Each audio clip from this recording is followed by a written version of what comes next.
안녕하세요.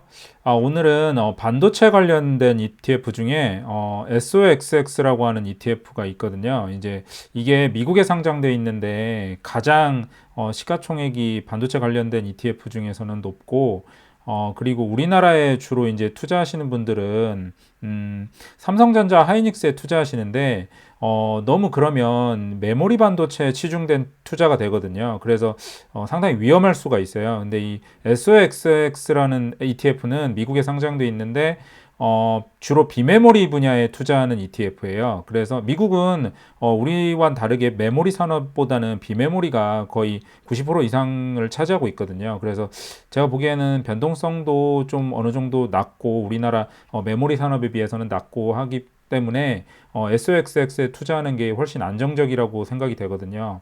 한 수익률 측면에서 한번 보시면 연평균 상당히 견조한 수익률을 보이고 있어요. 어제 제가 방송을 하나 올렸었는데, QQQ의 미국 기술주 전반에 투자하는 QQQ에 비해서도 상당히 높은 수익률을 기록하고 있어요. 물론 이제 최근 10년간이지만 앞으로도 상당히 기대가 되고 있거든요. 보시면 최근 5년간 연평균 33% 정도 ETF 이제 수익률이 기록을 했고요. 그리고 10년간 연평균 한 26% 정도 수익률을 기록했어요. 그러면 바로 이제 그 여기에 구성된 종목들을 먼저 한번 보실게요. 보신다면 그 브로드컴인데, 먼저 브로드컴 이 기업은 네트워크 칩을 만드는 기업이에요. 그 분야에선 1위고요. 독보적으로 1위고요. 그리고 인텔 뭐 다 아시죠? CPU를 만드는 기업이고요. 최근에 좀 많이 아쉬운 면들이 있는데, 파운드리 산업에 미국 정부가 많이 지원을 해주고 있고, 인텔도 적극적으로 나서고 있기 때문에 앞으로 향후에 좀 지켜봐야 될 것 같아요. 그리고 엔비디아, 뭐 말할 것도 없죠. 엔비디아의 주가 상승률은 어마어마했으니까요. 수십 배 올랐죠. 그리고 뭐 엔비디아는 데이터 센터를 최근에는 이제 그래픽 카드 칩보다는 데이터 센터에 들어가는 AI 병렬 처리에 들어가는 그런 GPU로 각광받고 있죠. 그리고 텍사스 인스트루먼트 이 기업은 아날로그 반도체 1위 기업인데요. 이 아날로그 반도체에 대해서 잠깐 설명을 드린다면, 우리가 기존에는 아날로그 반도체는 성장 산업이 아니었어요. 그러니까 디지털 반도체, 그러니까 이 위에 있는 이 인텔하고 엔비디아 이런 업체들이 그 매출 상위권이나 성장률 면에서 상당히 좋았거든요. 왜 그러냐면 우리가 이제 컴퓨터 안에 들어가는 반도체 칩, 그리고 스마트폰 안에 들어가는 반도체 칩만 상당히 유용했어요. 그게 잘 팔리고. 근데 이 아날로그 반도체 칩은 워낙 다변화돼 있거든요.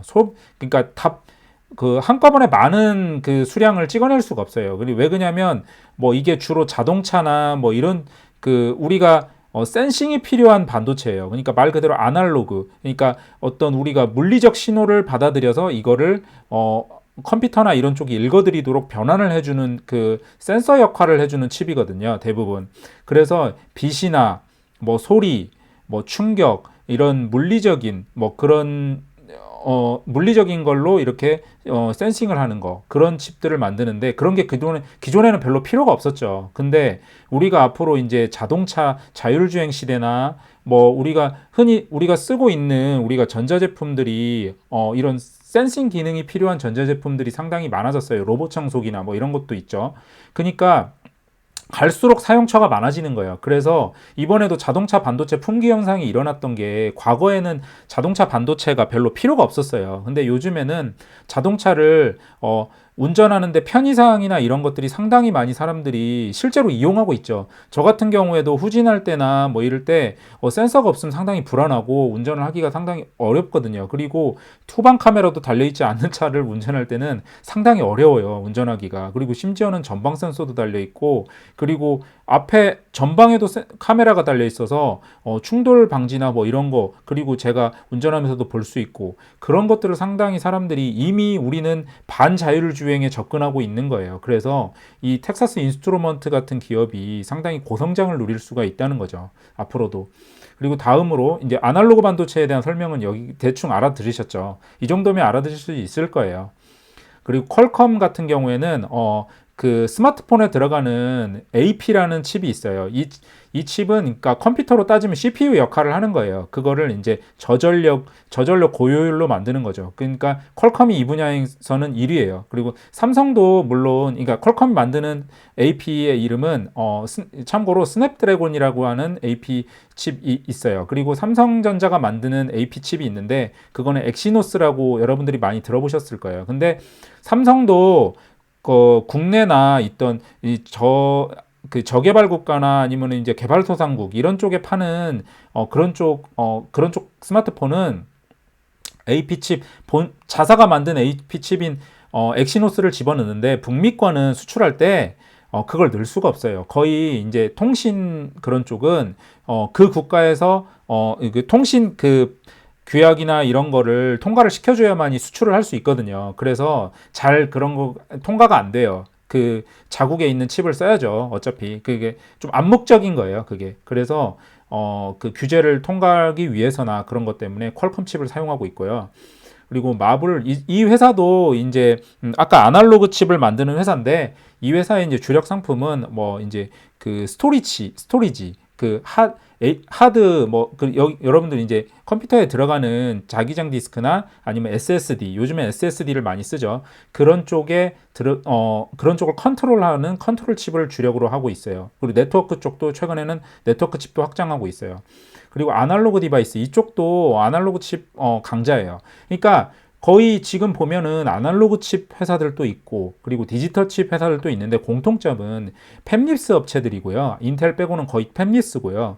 그렇기 때문에 상당히 이 회사들이 텍사스 인스트루먼트 뭐 이 회사는 뭐 공정도 있는 걸로 알고 있어요. 그래서 여기 전반적으로 다 비메모리 회사이기 때문에 그 산업의 변동성이 좀 낮은 편이에요. 이게 그 아날로그 반도칩이 섞여 있어서 좀 안 좋았어요. 아날로그 반도칩은 자동차 산업하고 연관성이 좀 많아서 그동안 네트워크 산업하고도요. 그러니까 5G나 뭐 4G 이런 공사를 안 하면 상당히 그 실적이 안 좋았어요. 근데 지금은 자동차 쪽에서 많이 팔리고 있기 때문에 그리고 자동차뿐만이 아니라 IoT 시대이기 때문에 그 어떤 가전제품이나 우리가 흔히 쓰는 뭐 그런 여러 가지 제품들의 아날로그 반도체 칩이 많이 들어가고 있어요. 그래서 우리가 공정 자동화나 공장이 자동화시키고 이러려면 아날로그 칩이 또 많이 들어가요. 그래서 점점점 그 사용처가 넓어지기 때문에 이 SOXX 안에 포함되어 있는 아날로그 반도체 칩이나 어떤 기존의 디지털 칩, 그러니까 그 비메모리 중에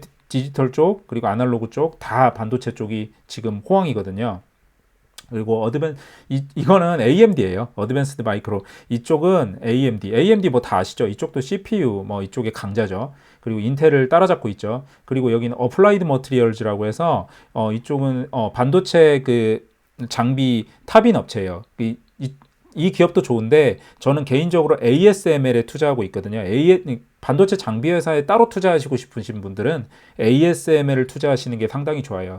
그 ASML은 EUV 장비라고 해서 최근에 이제 극자외선을 통해서 이제 그 노광 장비예요. 그 장비는 ASML만 만들 수 있는 장비고 캐파가 제한적이에요. 그래서 상당히 그 유망한 기업이죠. 외계인 기술이라고 해요, 거의.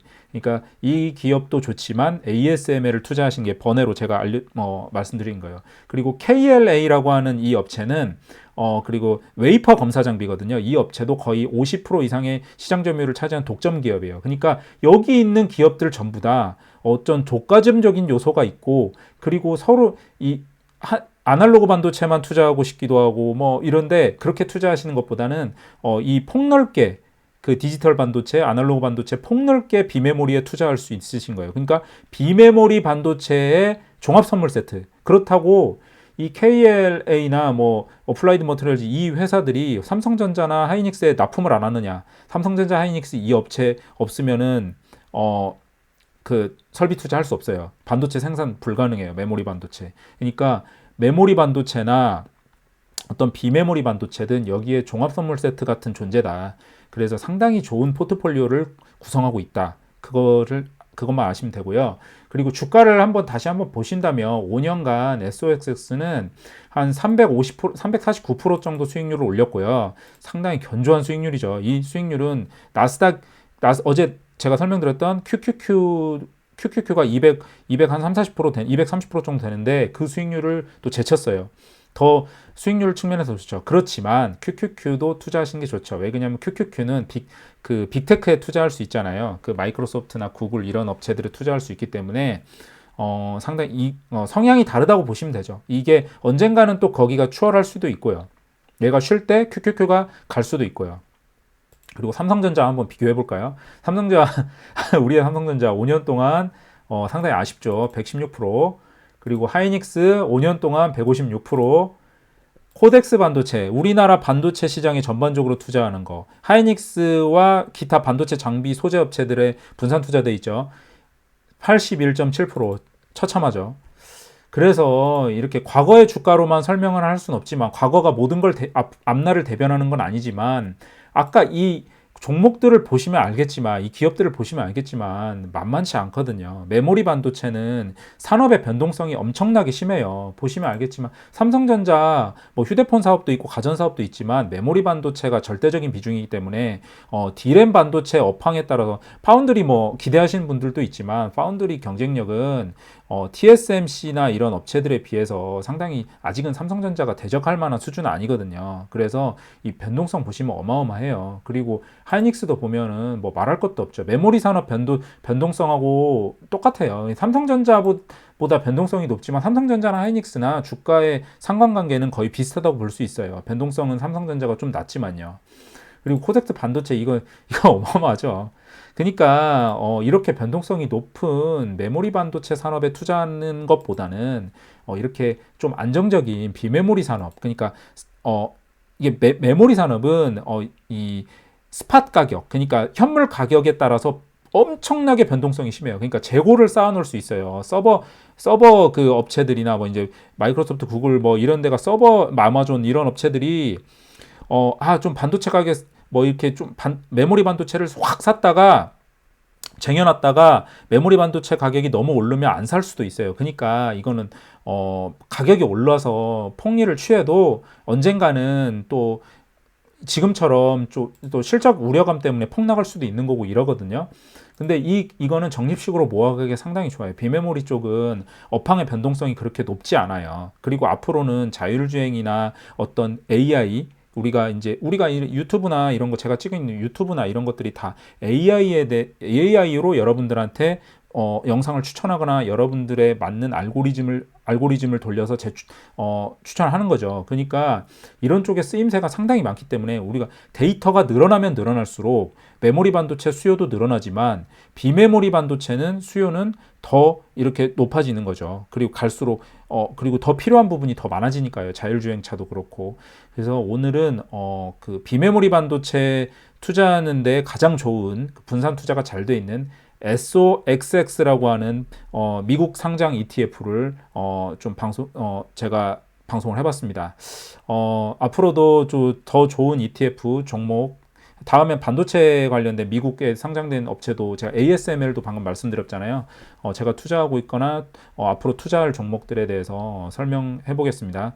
감사합니다. 그리고 좋아요, 구독 한번 눌러주시면 더 감사하겠습니다. 감사합니다.